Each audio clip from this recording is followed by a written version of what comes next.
All right, and on that note, just to get to wrapping on the show, I want to talk real quick about Wendy Williams, and then of course we're going to get into the Spotify Apple playlist of the week. My favorite part of my show, which is at the end of the show. But first, let's discuss Wendy Williams, okay? I don't know what's going on. I don't know if Wendy Williams is tired after hosting her show for over a decade. I truly am not sure exactly what's up, but it seems as if Wendy Williams keeps trying to get her show canceled with the behaviors. Her behaviors on her shows have been outrageous the past week and some change. Okay, so I believe today is, what day is it? We're going on Tuesday. Yeah, so tomorrow's Tuesday. Okay, so last week Wendy Williams decided to discuss Valentine's Day, Galentine's Day, which is the day before Valentine's Day. I guess it's something that, females made up, single females made up so they can feel better about being single. I guess where you meet up with your girlfriends, talk about, how your spouse, your boyfriend, girlfriend, whatever you like, ain't about nothing. And, the ones that you did date ain't about nothing. So you decide to hang out with your girlfriends to feel better. So Wendy Williams decided to talk about that particular day, Galentine's Day, only being for females, okay? Now, someone in the audience said, it was a male, that basically suggested that he should be able to celebrate Galentine's Day as well because he was gay, okay? Wendy Williams completely flipped her lid and decided to go on a rant about Galentine's Day being only for women, and that men would not be able to compare to be able to be a part of such a holiday, and also gay men included, because gay men do not have menstrual cycles, they're not females, and that she is tired of men wearing heels and dresses. Oh, Wendy Williams. So I'm watching it. Me personally, I'm not offended. I see what direction she was trying to go with it. I guess she was trying to make a joke out of it, but it was just a bad joke at the wrong time, and it also was delivered in the wrong way, okay? And it's kind of awkward because, Wendy Williams has such a large gay fan base, and then, of course, her assistant, he's clearly, the guy, I can't think of his name, but he's clearly a gay man, and it was just like, she just seemed like she was just like, basically tired of, I guess, men in heels, whatever. And I mean, everybody has their right to feel a particular way. But when you have a show that big and a platform that big, you should really be careful with the way that you word things. Because it sounded as if Wendy Williams was just like, I don't know. I would say at her ends with it. You know what I mean? She didn't seem laughing or like funny about it. And I guess she was trying to say it was supposed to be a joke, but the joke didn't come across as jokey as it could, which caused Twitter to go in on Wendy Williams. And Wendy Williams decided to go back on Instagram and give out an apology. Now, she was basically saying that she was horrified upon reviewing the footage of her show, and she's sorry for offending people. Now, of course, that's something that everybody does when, of course, they come and say something about the LGBTQ community, and they don't want to get their show canceled. Now I'm saying all this to say this, okay?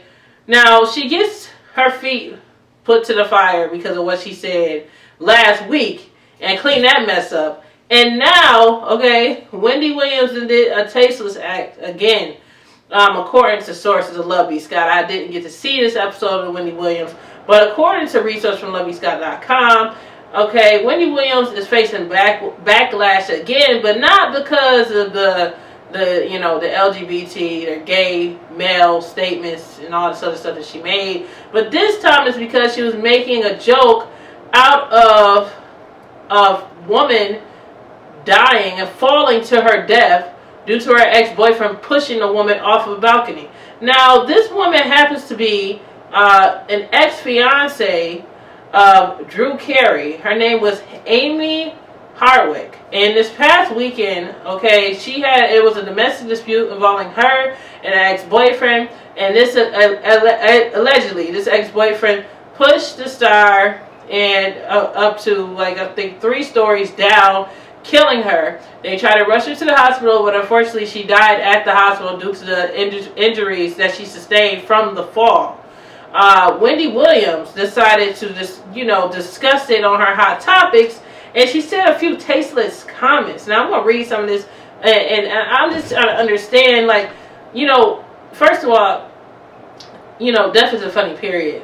I don't understand what would make Wendy Williams think that it was okay for her to say this, but here it is. So she says, okay, let me read this from LoveBeSky.com. The LAPD says Harwicks died in a fall from a 3rd floor balcony during an attack from her ex-boyfriend Gareth Pursehouse, who had been arrested on suspicion of murder.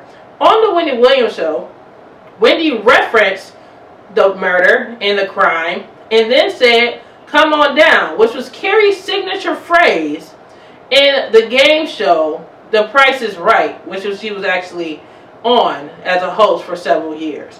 Okay, so, it was such a tasteless comment that Twitter went a storm going in on Wendy Williams and saying that it was disgusting in what she said. And me personally, I do find that 100% disgusting. I don't know what's going on with you, Wendy Williams. I don't know if you're tired of hosting your show. I don't know, but I just feel like Wendy Williams keeps saying things that's going to cause controversy or make her lose fans and viewers because of her views, or just in general because of her nasty, shady comments at the wrong time. And it's disgusting. Like, I mean, and it's also a bit confusing because literally the day before she even, let's get off the subject about the woman's murder, which is this tasteless thing, but literally the day before she was champion and, I'm in alliance with the trans community because of Dwayne Wade coming out stating that his daughter was announcing transgenderness. It was actually born a male, but he's announcing that he is feeling transgender and wants to be referred to as she, and so on. And Wendy Williams was championing that. Then the next day you say you don't like men in heels and dresses and everything else, which could have been seen as a transphobic comment. And now, okay, you come into the next week after you apologize for that incident, you come into the next week and you say offensive things about a woman who was savagely murdered and a victim of domestic violence, making a joke. Like, I just find it appalling, and I really hope that whatever Wendy Williams got going on, she gets it together and stop the apology tour, because every week, I swear, Wendy Williams is apologizing for something every week. It's like, yo, like, you trying to get your show canceled. There's only so many times people are going to allow you to say certain things before your show starts to lose sponsors and everything else. And the Wendy Williams show start to go downhill. You know what I'm saying? So, man, hopefully she get that figured out, man.